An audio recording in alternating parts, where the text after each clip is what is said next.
Κωνσταντίνε, τι βιβλίο έχεις φέρει εσύ σήμερα? Μαγικός κόσμος στο Ζαν. Wow! Ξέρεις τον τίτλο του βιβλίου? Ναι. Και πώς τον λένε? Μαγικός κόσμος στο Ζαν. Α, εσένα, ποια είναι η αγαπημένη σου σελίδα σε αυτό το βιβλίο?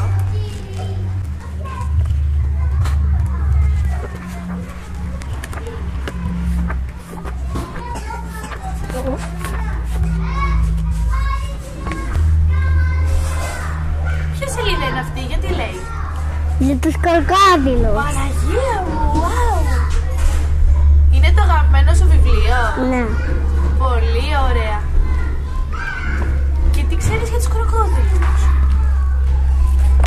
Ξέρω που είναι λυτριώδης.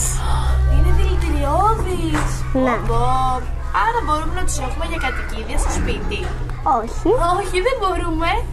Το ξέρεις γιατί? Επειδή είναι πηγή.